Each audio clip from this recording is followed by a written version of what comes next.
गौतम शाह जी जुड़ गए हैं। Gautam ji good morning. लग रहा है मार्केट कुछ sign of stability, sign of buying, bottom बनने के चांसेस हैं या एटलीस्ट रिस्क रिवॉर्ड फेवर में आ रहा है? गुड मॉर्निंग अनुज। लग तो नहीं रहा है क्योंकि मार्केट काफी ओवरसोल्ड थी। अगर आप शॉर्ट टर्म टाइम फ्रेम पे देखें और जैसे सब बात कर रहे हैं, फॉर 8 कंटिन्यूअस डेज हमने लोअर लो देखा और कल एक इंपॉर्टेंट लेवल ब्रेक हुआ इन द फॉर्म ऑफ 17,350 जो एक बजट डे लो है। और हमने देखा है पिछले 1 महीनों में कि market is really playing around with important levels, क्योंकि पहले बजट डे हाई क्रॉस हुआ था, उसके बाद कुछ फॉलो अप नहीं आई और मार्केट गिरा। और अब बजट डे का लो ब्रेक हुआ है और उसके बाद नीचे की तरफ भी कोई फॉलो अप इमीडिएटली नहीं आई है। So I think this is normal, but overall trend अभी भी डाउन है। ये पुल बैक्स बीच में आते रहेंगे। पिछले 2 ढाई महीनों से हमने ये देखा है कि पुल बैक्स काफी फ्रेजाइल रहे हैं और मोमेंटम उसमें अच्छा रहा नहीं है बियॉन्ड अ पॉइंट। सो वैसा ही कुछ लग रहा है। आई थिंक 1-2 दिन हो सकता है कि मार्केट थोड़ा सा स्टेबल रहे। 17,450 फर्स्ट लेवल है जो हम देख रहे हैं और उसके ऊपर बेस्ट केस अभी 17,600 लगता है। वहां तक जाके हो सकता है मार्केट वापस रिवर्स कर जाए और इवेंचुअली मुझे लगता है कि निफ्टी 16,800 से 900 तक धीरे धीरे चला जाएगा। सो इस रैली में बेचना चाहिए, कंजर्वेटिव रहना चाहिए और एग्रेसिव लॉन्ग्स इस मूव में नहीं करनी चाहिए क्योंकि लग रहा नहीं है कि ये सस्टेन करेगा। तो 16,800 900 बोला आपने ना निफ्टी पर? हाँ जी, वो एक इम्पोर्टेंट स्टॉप ओवर पॉइंट है क्योंकि काफी टेक्निकल स्टडीज एक हम्म। साथ उस लेवल को इंडिकेट करती है। तो हम्म। 16,800 900 का एक इम्पोर्टेंट इन्फ्लेक्शन पॉइंट है। बिल्कुल, वो हमने सुबह वो लेवल डिस्कस भी किया था 16,800 17,000। और अगर वो चैनल की हमने बात की थी उसका अगर आप लो देखें वो भी 16,800 16,900, एक्चुअली 16,700 पर जाकर वो बैठ रहा है। तो ये बात हो गई निफ्टी की। गौतम जी, बैंक निफ्टी ने बहुत परेशान किया मार्केट को। पिछले 2 दिन में स्टेबिलिटी आई है, ये क्या आपको लग रहा है एक फेक स्टेबिलिटी है? यहाँ पर भी ट्रेंड डाउनवर्ड साइड का है या यहाँ पर व्यू थोड़ा अलग होगा? हाँ जी, ये फेक स्टेबिलिटी लगती है। अगेन अगर आप देखिए कई बैंकिंग स्टॉक्स ओवरसोल्ड हो चुके थे और काफी बड़ी फॉल हमने बैंक निफ्टी में देखा पिछले 4 से 6 हफ्तों में। और जो 39,600 का लेवल है ये गजब का काम किया है पिछले 2 हफ्तों से, क्योंकि मार्केट ने इस लेवल से ऑलमोस्ट 4 या 5 बार मार्केट वहां से घूमा है। आई थिंक ये बहुत इंपॉर्टेंट लेवल है और जब भी ये टूटता है तो 2 से 2,500 पॉइंट की और फॉल आ सकती है। और मुझे लग रहा है कि मार्केट उसके लिए प्रिपेयर कर रहा है। तो एक ये डिस्ट्रीब्यूशन सा फेज लगता है। ऊपर बैंक निफ्टी जरूर आपको जाएगा, एक बार आपको टीज करेगा, बट सस्टेन नहीं कर पाएगा। और हमारी जो लेवल्स है 40,700 इमीडिएट रेसिस्टेंस और उसके ऊपर जो सीलिंग हमें लगती है वो है 41,200। अगर आप बैंक निफ्टी कंपोनेंट्स भी देख ले तो वहां पर भी कोई एनकरेजिंग सिग्नल्स नहीं है, तो मुझे लगता नहीं है कि ज्यादा स्टॉक ऊपर ले जाएंगे। और द बिगर प्रॉब्लम इज, अगर आप वीकली और मंथली चार्ट्स को देखें, प्रॉब्लम वहां पर है। देखिए प्रॉब्लम डेली चार्ट्स पे नहीं है और 15 मिनट या 60 मिनट चार्ट्स पे नहीं है, बिगर पिक्चर चार्ट्स पे प्रॉब्लम है। इसीलिए बाजार बार बार जो कोशिश करता है चलने का, सस्टेन नहीं कर पाता और ग्लोबल मार्केट्स भी काफी वॉलेटाइल हो गए हैं। अगर आप डाउ को भी देखें तो 34,500 से 32,500 तक आ गया है वेरी क्वाइटली। तो ये सिग्नल्स आई थिंक मार्केट को ऊपर सस्टेन करने नहीं देंगे। ओके गौतम जी, बेस्ट जैसे निफ्टी बैंक पे तो आपने अपना व्यू दे ही दिया, बेस्ट सेल ऑन राइज और क्या है जब आपका 16,800 का व्यू है? अब इस दौरान हमने ये भी देखा कि निफ्टी आईटी ने एक हाई लगाया करीब करीब 31,400 का मेरे ख्याल से, जो कि इसने वो फर्स्ट वीक ऑफ दिसंबर का हाई काटा, बट अगेन कोलैप्स होता हुआ। बेस्ट सेल ऑन राइज क्या है और आईटी पर आपका टेक सर? देखिए बेस्ट सेल ऑन राइज तो 3 सेक्टर्स है जहां पर हम काफी बेरिश है। एक तो बैंकिंग हो गया जिसके बारे में मैंने आपको कह दिया, और जो रेजिस्टेंस लेवल्स है उसको हम लोग देख रहे हैं अगले 3-4 दिनों में। सेकंड है मेटल्स। मेटल्स में काफी बड़ी फॉल हमने ऑलरेडी देखी और यहां से भी मुझे लगता है कि बड़ा फॉल आएगा। तो ये जो आज जो पुल बैक हो रहा है मेटल स्टॉक्स में, मेरे हिसाब से ये टेम्पररी है और मेटल्स इंडेक्स इजीली 5,000 के नीचे जा सकता है। तो मेटल्स में हमारा व्यू काफी बेरिश है।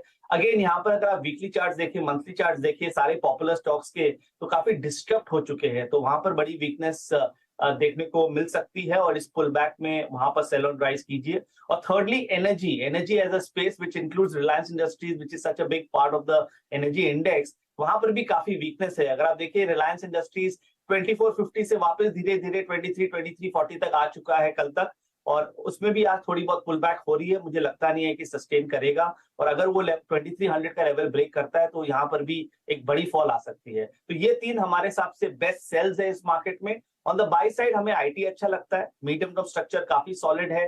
स्टॉक्स काफी स्टेडी है, अपनी मूविंग एवरेज को अच्छा से सपोर्ट कर रहे हैं। तो आईटी में मुझे अच्छी रिबाउंड लगती है। तो अगर आप दूसरे सेक्टर्स में कुछ कुछ बिकवाली कर रहे हैं तो आईटी खरीदिए, आई थिंक वो आपका पोर्टफोलियो को सेफ रखेगा। आईटी खरीदिए, वो आपके पोर्टफोलियो को स्थिर रखेगा। और वीकनेस वाले अगर आप देखें 3 पॉइंट्स को गौतम जी ने एक्सप्लेन कर ही दिया है। अच्छा गौतम जी, बीच बीच में कभी कभी हम केमिकल स्टॉक्स में एक स्विंग देख रहे हैं, जैसे कि आज भी था। बट जो प्राइस डैमेज बीते 4-5 महीने में उसको देखने के बाद आपको लगता है क्या है कि ये सस्टेन कर पाएंगे पुल बैक्स, या फिर ये भी अच्छे सेल राइज के कंटेंडर हैं? सस्टेन नहीं कर पाएंगे वीरेंद्र जी, क्योंकि हो क्या रहा है कि जो सारे सेक्टर्स जो स्टार परफॉर्मर्स थे ना 2020 और 2021 के, वो धीरे धीरे अपना बड़ा रिट्रेसमेंट कर रहे हैं। और जैसे हम टेक्निकल एनालिसिस में सीखते हैं कि आफ्टर एनी बुल मार्केट अगर एक 50% या 61% रिट्रेसमेंट होता है तो काफी नॉर्मल है।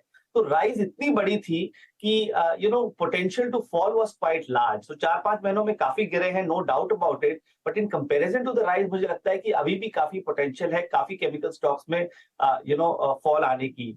तो इस लेवल्स पे इस लेवल्स पे भी बाइंग मत कीजिए। आई थिंक कंजम्पशन और केमिकल्स जो एक बड़े थीम्स थे जो 2 साल इतना अच्छा चले, वहां पर मुझे स्ट्रेंथ लगती नहीं है। तो सेल ऑन राइज ही बेटर रहेगा। अभी थोड़ा सा डिफेंसिव में वैल्यू में जाना बेटर है इंस्टेड ऑफ दीज स्टॉक्स जहां पर ऑलरेडी वैल्यूएशंस काफी रिच है। ठीक है, तो ये इस समय आईटी पर भी राय ले ली गई। मेटल्स कुछ सेक्टर्स हैं जहां पर इस समय राय ली गई है। मार्केट इस समय देखिए फिर हायर लेवल पर थोड़ा सस्टेन करना थोड़ा सा मुश्किल लग जरूर रहा है।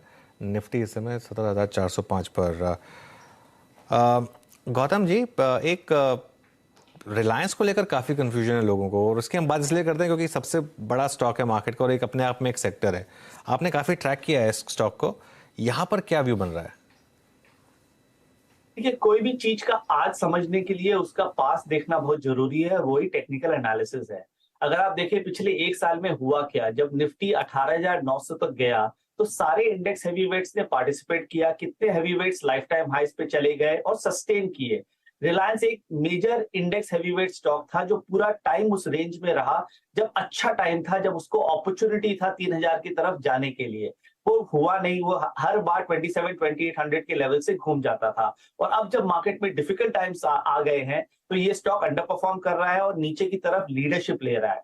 और जिस तरह के चार्ट है, जिस तरह के वीकली और मंथली चार्ट है, मुझे लगता है कि this will be one of the biggest pied pipers on the way down. So अगर ये 2300 का लेवल बहुत इंपॉर्टेंट जरूरी लेवल है, अगर वो ब्रेक करता है, जो मेरे हिसाब से अगले 10-15 दिन में हो जाएगा, तब रिलायंस में 200 से 250 रुपए की फॉल आ सकती है। और हमारा वर्किंग टारगेट मीडियम टर्म का है 2050। तो रिलायंस जैसा स्टॉक में अगर समझिए 10 से 12% की फॉल आती है तो निफ्टी को डेफिनेटली वो इंपैक्ट करेगा। And this is not good news, because bank Nifty और रिलायंस अगर आप दोनों को मिला ले तो ये ऑलमोस्ट 30-35-40% है इंडेक्स का। और ये दो मेजर सेक्टर्स अगर वीक है तो दूसरा कोई सेक्टर मार्केट को ऊपर के लेवल पे संभाल नहीं पाएगा। रिलायंस आपकी स्क्रीन पे 23282 याद रखिएगा, ये गौतम जी का व्यू है रिलायंस पे। लेकिन कोई भी निवेश, कोई भी डायरेक्शनल कॉल, चाहे वो फ्यूचर्स में हो, ऑप्शंस में हो, इन्वेस्टमेंट हो, उस पर एक निजी राय जरूर सम्मिलित करें। इस चैनल CNBC आवाज़ को जो आप देख रहे हैं, जिस पर यह मंत्रणा हो रही है, उसका स्वामित्व प्रबंधन रिलायंस इंडस्ट्रीज होल्ड करते हैं। अच्छा गौतम जी, एक और चीज़, आई मीन जब हम किसी भी स्टॉक को पिक करते हैं या फिर ट्रेड भी करते हैं, हमें एक न्यूज़ फ्लो या फिर फंडामेंटल्स का थोड़ा कंफर्ट होना चाहिए। ऑटो को आप कैसे रीड कर पा रहे हैं, स्पेशली जो बजाज ऑटो ने किया, आई मीन एक्सपोर्ट कट, जो एक्सपोर्ट मार्केट में जो उनको विजिबिलिटी नजर नहीं आ रही, उसके बाद जो प्रोडक्शन कट किया इन्होंने, हीरो मोटोकॉर्प, बजाज ऑटो, इन दोनों स्टॉक्स को कैसे अप्रोच कर रहे हैं आप? And specially considering the fact that कि इसी स्पेस का TVS मोटर पिछले 2 साल में अच्छा पैसा बना के देके गया, कैसे अप्रोच करेंगे आप इन दोनों स्टॉक्स को भी? सर, ऑटो सेक्टर एक मिक्स बैग है और हम लोग ने काफी सेक्टर्स में देखा कि 2-3 स्टॉक सेक्टर में अच्छे कर रहे हैं और बाकी के जो स्टॉक्स है उसी सेक्टर में वो काफी खराब कर रहे हैं। हमने रियल एस्टेट में भी देखा, अगर आप DLF और ओबरॉय रियलिटी को देखें तो एकदम स्टेडी है। और बाकी के अगर आप स्टॉक्स को देखें, लोडा डेवलपर्स को देखें, गोदरेज प्रॉपर्टीज को देखें, तो रोज 52 वीक क्लोज बना रहे हैं। तो ऐसा काफी सेक्टर्स में हो रहा है। ऑटो, जैसे मैंने कहा, एक मिक्स बैग है जहां पर बजाज और हीरो मोटो का चार्ट काफी खराब है, इस लेवल से भी बड़ी फॉल आ सकती है। But on the other hand अगर आपको पॉजिटिविटी साइड देखना तो TVS मोटर का चार्ट अच्छा है, M&M का चार्ट बहुत अच्छा है, मारुति का चार्ट काफी अच्छा है। टाटा मोटर्स में ज्यादा डाउनसाइड नहीं है। तो अगर आप एक लॉन्ग टर्म इन्वेस्टर है तो मैंने जो ये 3-4 स्टॉक के नाम जो अभी लिए, वहां पर इन्वेस्ट कीजिए, वहां पर अच्छा पैसा बन सकता है। जैसी मार्केट स्टेबलाइज करेगा, मेरे हिसाब से ये 3-4 स्टॉक अच्छे करेंगे। बट बजाज और हीरो से दूर रहिए, वहां पर अभी भी फॉल लगती है। और डिफिकल्ट मार्केट एनवायरनमेंट में ये सब स्टॉक्स काफी लोअर लेवल्स पे जा सकते हैं। और हमने पिछले 6-8 महीनों में देखा कि इस मार्केट में सपोर्ट और लो का कोई डेफिनेशन नहीं है। जब कुछ खराब होता है तो इतना खराब हो जाता है कि एक पॉइंट ऑफ डिसबिलीफ आ जाती है। वो पॉइंट हमने एशियन पेंट्स के साथ देखा, वो पॉइंट हमने लॉरस लैब्स के साथ देखा, वो पॉइंट हमने बजाज फाइनेंस के साथ देखा। तो ये काफी और स्टॉक्स में अगले 3-4-6 महीनों में हो सकता है, तो इसीलिए थोड़ा सा केयरफुल रहिए। ओके, अच्छा, गौतम जी, दो ओल्ड इकोनॉमी सेक्टर्स जहां पर हमने थोड़ी सी बाइंग देखी है ऑफ लेट, एक तो मिड कैप सीमेंट शेयरों में एक अच्छी खासी बाइंग हमने पिछले कुछ दिनों में देखी है, वहां पर क्या व्यू होगा आपका? और पावर सेक्टर या कैपिटल गुड्स, यहां पर भी तेजी देखी है, यहां पर क्या व्यू होगा? देखिए, कैपिटल गुड्स तो हमारा फेवरेट है। कैपिटल गुड्स मैन्युफैक्चरिंग अगर आप ओवरऑल थीम देखें तो हमें अच्छा लगता है लॉन्ग टर्म के हिसाब से। पर अगर मार्केट वीक रहेगा शॉर्ट टर्म में, तो वहां पर एक अपॉर्चुनिटी है। तो मेरा यही रिकमेंडेशन है आपके व्यूअर्स को कि अगर आप इस मार्केट को 1 से 3 साल के हिसाब से देख रहे हैं तो कैपिटल गुड्स रिलेटेड स्टॉक्स को खरीदिए। सेकेंडली, अगर आप मिड कैप सीमेंट को देखिए, अच्छी थीम है। I think mid cap cement में काफी अच्छे चार्ट्स है, in fact even large cap cement. आप अल्ट्राटेक को देखिए, एकदम स्टेडी है, मार्केट वीकनेस का कोई इंपैक्ट नहीं है। डालमिया सीमेंट काफी अच्छा कर रहा है। तो हमें ये सेगमेंट अच्छा लगता है और मुझे लगता है कि अगले 1 साल में cement as a pack will outperform the market. On the other hand, power देखिए, पावर एक बहुत पॉपुलर स्पेस है। इस सेक्टर ने काफी अच्छी रिटर्न्स दी 2020 और 2021 में। अब ये थोड़ा सा मुझे ओवर ओन लग रहा है और सारे जो पॉजिटिव फैक्टर्स है वो मोरलेस प्राइस में डिस्काउंटेड है। तो टाटा पावर जैसे शेयर जो इतने अच्छे मल्टी बैगर रिटर्न्स दिए अगले पिछले 2-2.5 सालों में, मुझे लग रहा है कि वहां पर एक्चुअली यहाँ से फॉल काफी आ सकती है। तो power is an avoid, but cement and capital goods are a buy. Okay, अच्छा, कैपिटल गुड्स में तो वाकई अगर आप देखें गौतम जी का कन्विक्शन बहुत स्ट्रांग है। अच्छा गौतम जी, ये दो stocks Voltas, Havells, Whirlpool, symphony, ये जब से गर्मियां बढ़ रही हैं या फिर जो हॉटेस्ट आई थिंक फरवरी हमने स्पेंड किया इस बार, उसके बाद इनकी सुबगाहट बढ़ गई है काफ़ी। मेटल प्राइसेस काफ़ी अगर आप देखें अब ऊपर से ट्रेस हुए हैं, जो कि एक एडवांटेज है इन कंपनियों के लिए। आप किसी भी पॉइंट पे इनको लॉन्ग करना चाहेंगे? आपका व्यू क्या कहता है, अगर कुछ महीनों के लिए ट्रेड करना हो इनको या फिर लॉन्ग साइड पे प्लेसमेंट लेनी हो कुछ? देखिए, हमने गोल्डीलॉक्स में तो एक ही स्टॉक रेकमेंड किया था, वो है ब्लू स्टार, क्योंकि हमें लगा था कि वहां पर स्ट्रक्चर बहुत सॉलिड है, काफी बड़े इन्वेस्टर्स थे, अर्निंग्स की ट्रेजेक्टरी काफी अच्छी थी और स्टॉक ने काफी अच्छा किया और मुझे लगता है कि अभी भी यहाँ से भी अच्छा कर सकता है। बट हम लोग ने लोअर लेवल्स पे रेकमेंड किया था, डिस्क्लेमर। बट आपने जो दूसरी स्टॉक्स के बारे में बात की, हमें उतना अच्छा लगता नहीं है, क्योंकि कंजम्पशन थीम पिछले 6-8 महीनों से अच्छा नहीं कर रहा है। वो कंटिन्यूसली लोअर लेवल्स पे चला जा रहा है और ये जो कंजम्पशन स्टॉक्स है ये काफी रिचली वैल्यूड है। तो अगर समझे निफ्टी यहाँ से 5-7-10% गिर जाए, जो मुझे लगता है हो सकता है, तो ये सब कंजम्पशन स्टॉक्स में और वीकनेस आ सकती है। तो the Havells of the world, the Voltas of the world, सबसे दूर रहिए। आई थिंक अभी इनमें मुझे अपॉर्चुनिटी नहीं लगती है और डाउनसाइड पोटेंशियल काफी। चलिए गौतम जी, शुक्रिया जुड़ने के लिए हमारे साथ और इन सारे स्टॉक्स और सेक्टर्स पर अपना व्यू देने के लिए। तो